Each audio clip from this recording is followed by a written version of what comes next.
Viewer discretion advised. Some viewers might find this video upsetting because it talks about real violence, gang wars, and tragic deaths, so please watch with caution. Now let's head to the north side of Chicago, an area where a deadly gang war has been going on for more than 10 years. But this isn't just about gangs. It's about close friends turning into enemies, young people losing their lives, and families being left heartbroken. The two main groups in this conflict are 1300 and OTE, which stands for Only the End. Behind these gangs are real stories. Stories of pain, revenge, and the struggle to survive. The violence between them has taken many lives. One of the saddest moments was the death of twin brothers Edward and Edwin Bryant, also known as Ed and Lil Bit. They were both killed on the same day, October 30th, 2016. We'll break down their story later in the video, so stay with us. Let's get into it. As you might know, this war involves two groups, 1300, also known as Sedville, and their rivals, OTE. These names come from real neighborhoods and real people on Chicago's north side. Let's start with 1300 Sedville. Sedville is made up of two groups that work together: the Mickey Cobras, MCs, and the Conservative Vice Lords, CVLs. These are long-standing street organizations. Together, they form what people call Sedville. The name comes from Sedgwick Street, where many members live. They're based in two large apartment buildings, the Marshall Field Gardens at C, Blackhawk and Sedgwick, and the Evergreen Terrace Apartments at Evergreen and Hudson. At first, these spots had their own separate crews, but over time they joined forces, especially when the beef with their rivals OTE got serious. Now, here's something important. Sedville is split into two main cliques. The Mickey Cobras usually go by 1300, and the Vice Lords often call themselves TTG, which stands for Tim Gang, in honor of a member named Tim who died in the conflict. Even though they use different names, they're united like family. Some people even claim both sides. One of the most famous rappers from Sedville? None other than Polo G. Now let's talk about OTE, the main rivals of 1300. OTE is a gangster disciple set based in the Cabrini Green area of Chicago, especially near Oak and Hudson Streets. Back in the day, Cabrini Green was filled with tall apartment buildings and lots of families. But those buildings were torn down, and now only smaller row houses remain. Most of them are run down or abandoned. Only 30% to 50% of them are still occupied, but make no mistake, OTE is still active. This group has been around since the 1980s, though it didn't always go by the name OTE. Some of the cliques under the OTE umbrella today have existed even longer. Over time, they came together to form what we now know as OTE. These groups eventually came together and now go by one name, OTE. OTE controls a pretty large area. Their territory stretches from Oak Street in the north down to Chicago Avenue in the south, from Cambridge Avenue in the west to Hudson Avenue in the east. But there's one area they don't control, SU's territory, located around Cambridge and Pearson. SU used to be part of OTE, but they broke off after some internal drama. Inside OTE, there are smaller cliques that each hold down different parts of the neighborhood. Some of these include BLVD, Hudson Mob, and Dipset. BLVD controls Cambridge from Oak to Pearson. Dipset holds the area from Oak to Chicago between Cambridge and Cleveland. Hudson Mob controls Oak to Chicago between Cleveland and Hudson. While OTE is one big gang, these smaller cliques help them control more territory and have more influence in different blocks. OTE also has allies like PBG, TFG, and OTAA, but they are in a serious war with Sedville, SU, and anyone who sides. Beef between OTE and Sedville has caused a lot of violence over the years. This war runs deep. Since Polo G reps 1300, Sedville, he grew up right in the middle of this conflict. He often raps about it in his music. For example, in his song Finer Things, he mentions how the war between these gangs has been going on since the apartment buildings were first built. Polo G hasn't just rapped about the streets, he's had run-ins with the law too. Let's go back to June 11th, 2021. Polo G had just wrapped up a huge celebration, his album release party in Miami. Everything seemed good until it wasn't. After the party, he was in a car with his 16-year-old brother heading out. That's when Miami police pulled them over. The cops said the windows were too darkly tinted, making it hard to see inside. Stopped the car, they asked everyone to step out so they could search for weapons.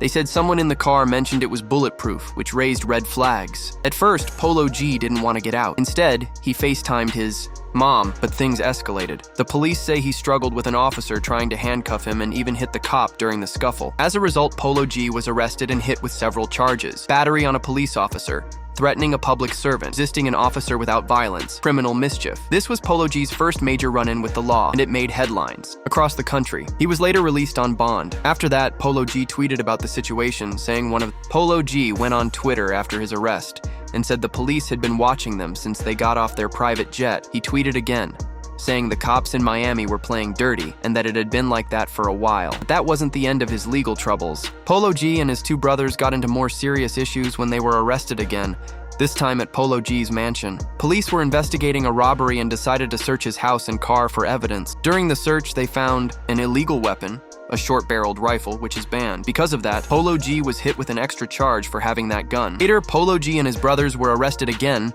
for something that happened months earlier in April 2023. Police said they were involved in a kidnapping, robbery, and assault, and that someone had been hurt with a dangerous weapon, even though charges were serious. Polo G and his brothers were released after posting $100,000 bail. But before we dive deeper into Polo G's criminal record, let's talk about some of the heartbreaking murders that happened as the gang war between 1300 and OTE heated up.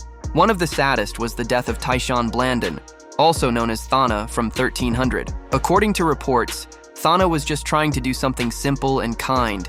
He was walking near the Marshall Field Apartments with a friend to go buy diapers for his baby son. It seemed like a normal day, but things quickly turned tragic. While they were walking, members of the OTE gang, who were out looking for enemies, spotted Thana. They recognized him and opened fire. Thana was shot several times and collapsed in front of a corner store on the 1300 block of North Sedgwick Street in Old Town. He was taken to Illinois Masonic Medical Center but didn't survive. His friend was also shot but managed to survive, although he was badly injured. All Thana wanted was to care for his baby, but the streets were too dangerous. At first, no one was arrested. Police were still investigating and trying to confirm whether the shooting was gang-related. But behind the scenes, many people knew it was connected to the long-running war between 1300 and OTE. Even though the violence was gang-related, Thana's family and friends made one thing clear: he wasn't in a gang. Thana was just a regular guy who loved his family deeply. He had 2 sons, 2 daughters, and 3 stepchildren. He was engaged and planning to get married soon. He worked hard every day to support his family and give them a better life. Sadly, he got caught in a war he had nothing to do with. A few months after Thana was killed,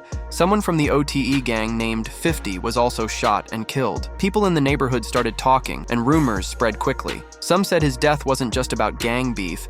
It may have started over a girl that both 50 and a 1300 member were talking to. That kind of drama can turn deadly, especially when gangs are already at war. One night around 4 a.m., 50 was out in Cabrini Green, the main area where OTE hangs out. Suddenly, someone from 1300 walked up to him. Before 50 could react, the person pulled out a gun and started shooting. 50 was shot and killed on the spot. His friend, who was with him at the time, was also hit, but managed to survive. This shooting made the war between 1300 and OTE even more dangerous. One life lost, another injured, and it may have all started over something small that exploded into deadly violence. Now let's talk about the heartbreaking death of Devin.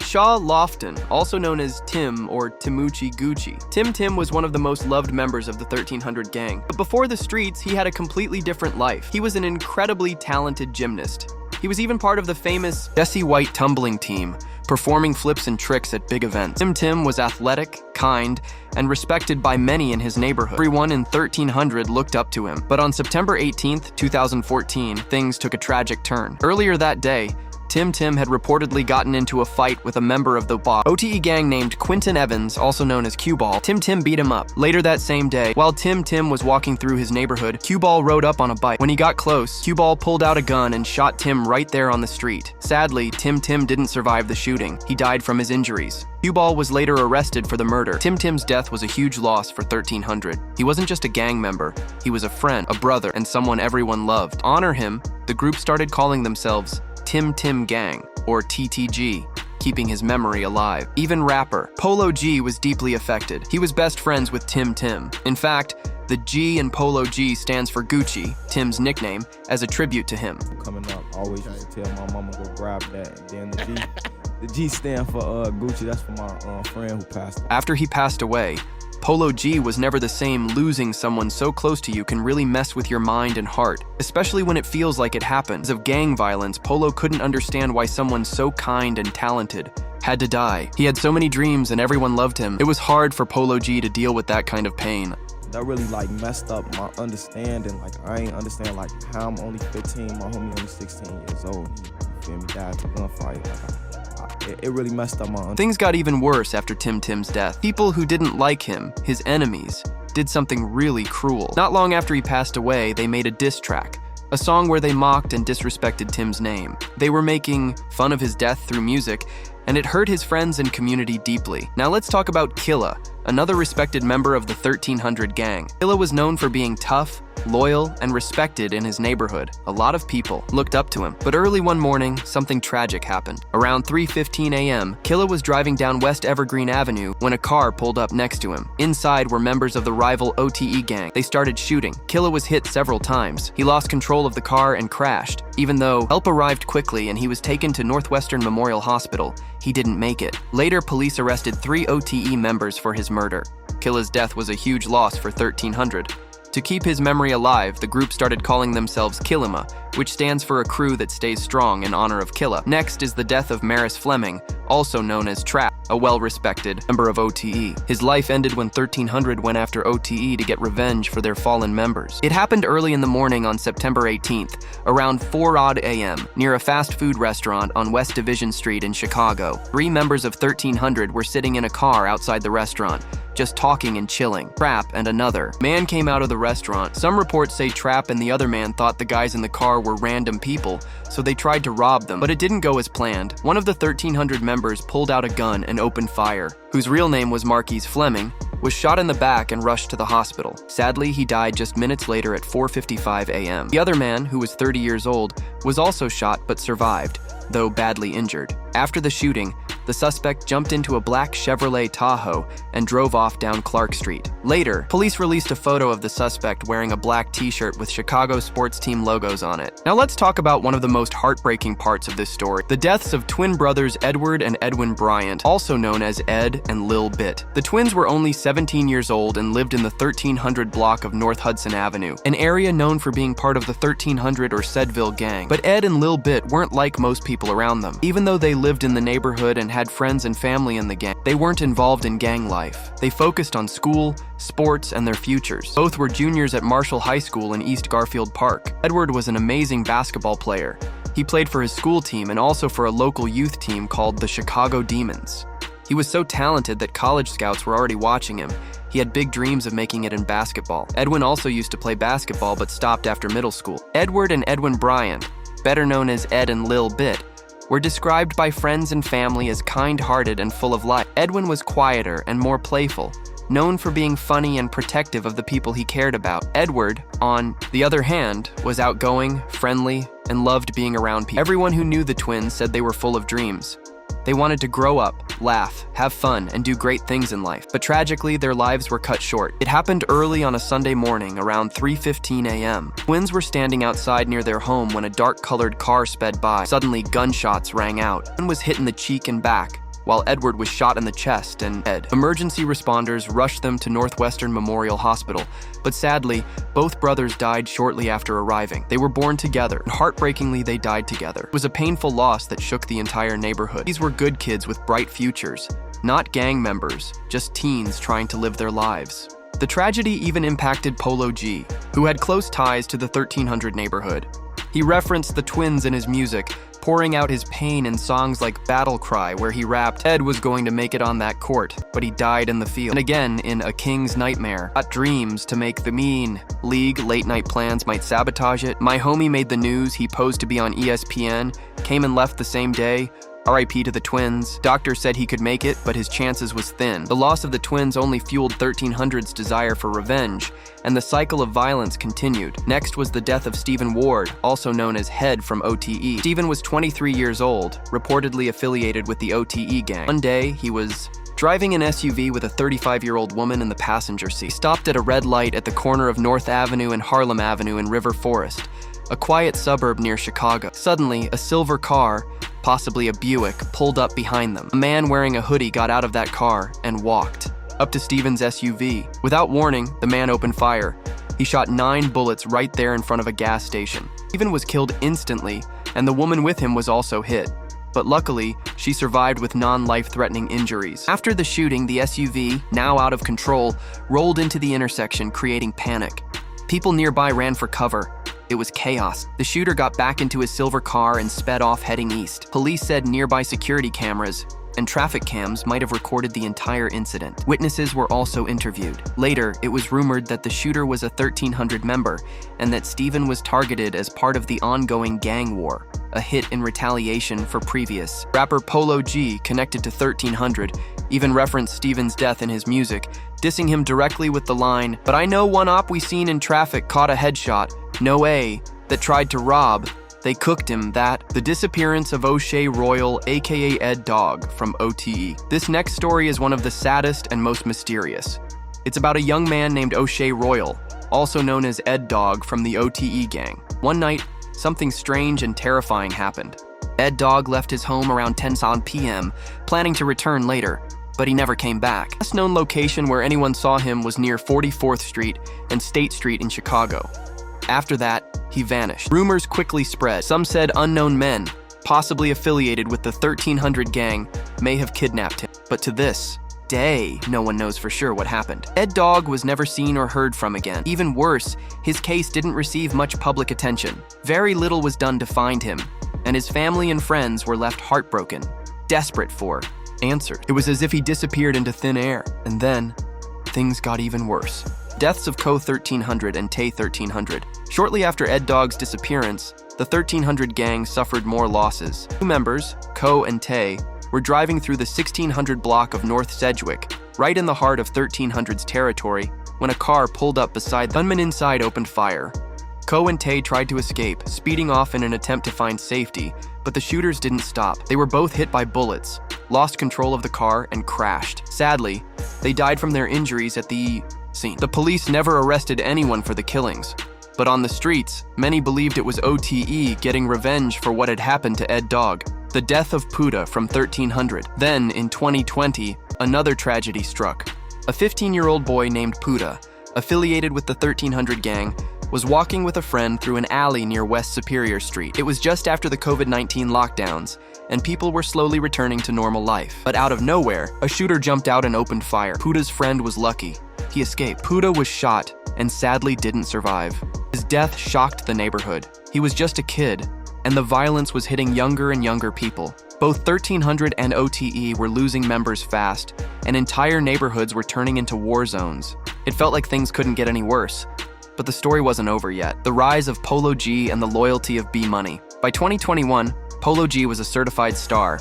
He had left his old neighborhood, 1300 in Chicago, long ago, but his past, still, followed him. Polo first gained attention in 2018 with tracks like Gang With Me and Welcome Back. Then, in 2019, he blew up nationwide with the hit song Pop Out, featuring Lil TJ. That single made it to the Billboard Hot 100, one of the biggest music charts in the country. Soon after, Polo signed a major deal with Columbia Records and continued dropping hit after hit. By 2020, he was collaborating with artists like Lil Durk, King Von, and Lil Baby, some of the biggest names in the game. But even with all that success, there was one person who never left his side: B Money. The death of B Money. Some people said B Money was Polo G's real brother, while others claimed they were just best friends. But either way, they were as close as family. When Polo G became famous, he and B Money left Chicago, a smart move considering the dangers that come with staying in your old neighborhood after rising to fame.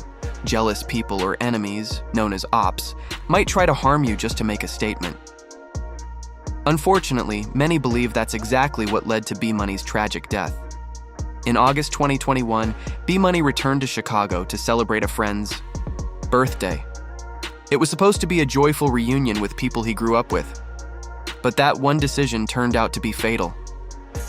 No one knows exactly what happened that night, but rumors say B Money was outside on a porch on the 3500 block of West 5th Avenue, an area connected to his old crew, 1300.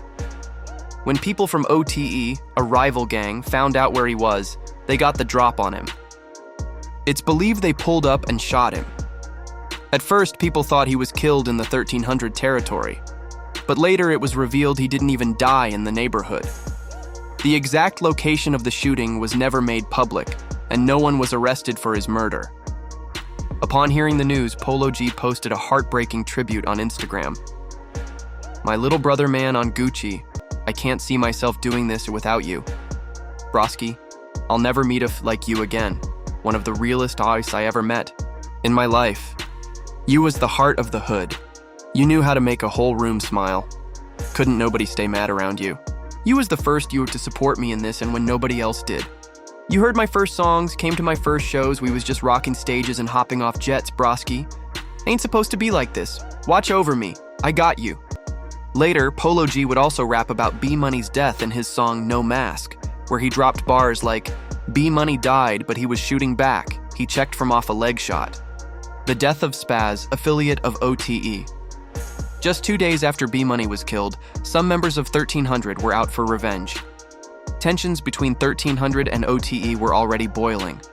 But Spaz, an affiliate of OTE, did something that made things worse. Right after B Money's passing, Spaz recorded a diss track and even went on Instagram to taunt his rivals. Not long after, while Spaz was driving his car, a vehicle full of 1300 members pulled up next to him. Out of nowhere, they opened fire. Spaz was shot and killed on the spot. After his death, 1300 members celebrated online, posting videos and captions mocking him, just like he had done to B Money. The violence was turning into a cycle of revenge, and nobody was safe. The death of Kiara Moore, aka Kappa, from OTE Kiara Moore, known to many as Kappa, was just 16 years old. She grew up in the Cabrini row houses in Chicago and was well known for being an incredible basketball player. She had big dreams and the talent to match. In fact, on the night she died, she had just received an offer to play college basketball, a huge step toward her goals. The death of Kappa, Kiara Moore from OTE. Sadly, Kiara Kappa Moore never got the chance to make her dream come true. Kappa was part of the OTE gang, and according to some sources, she became a target of 1300, a rival group, as revenge for the death of B Money. It happened in October 2021. Kappa had gone to a party like many teenagers do, but during the night someone reportedly shared her location, and not with friends. Word got back to 1300 members, and they decided to act. They waited outside the party. Around 11:30 p.m., Kappa and her sister got into an Uber to head home, near West Pulaski in South Albany, but just after they got in, a black car pulled up behind them. A group of gunmen jumped out and opened fire on the Uber. It was a terrifying ambush. More than 30 bullets were fired into the car. Kappa was hit multiple times, and despite efforts to save her, she passed away in the early morning hours of October 15th, just 1 day before her 17th birthday.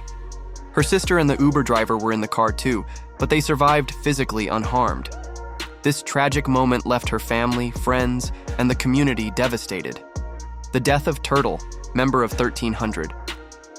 Just 2 weeks later, OTE would retaliate, again. This time, the victim was Turtle, an older member of 1300 and a father of 3. One day, Turtle thought he was meeting up with a woman, maybe to hang out or just talk. But he had been set up. The girl he believed he was meeting had lured him into a trap, and when he arrived, OTE members were waiting for him. As soon as Turtle showed up, they opened fire. He tried to run for his life. He was hit once while fleeing, and after falling to the ground, the attackers ran up and shot him again, this time in the face. It was a chilling moment. Another life lost. Another father taken from his kids. The death of Sav, member of OTE Sav, a known member of the OTE gang, would also meet a tragic end. One day, he entered the 1300 neighborhood, a move many considered dangerous due to the long-standing rivalry. While he was there, someone called the police, claiming Sav had pointed a gun at them. Soon, Chicago police, CPD, were on his trail. When they found him, Sav took off running. Police attempted to tase him, trying to subdue him without using deadly force, but the taser didn't work. Police body cam footage later showed Sav jogging away. The footage was blurry and unclear, but authorities claimed he had fired a weapon during the chase. Officers returned fire and Sav was killed.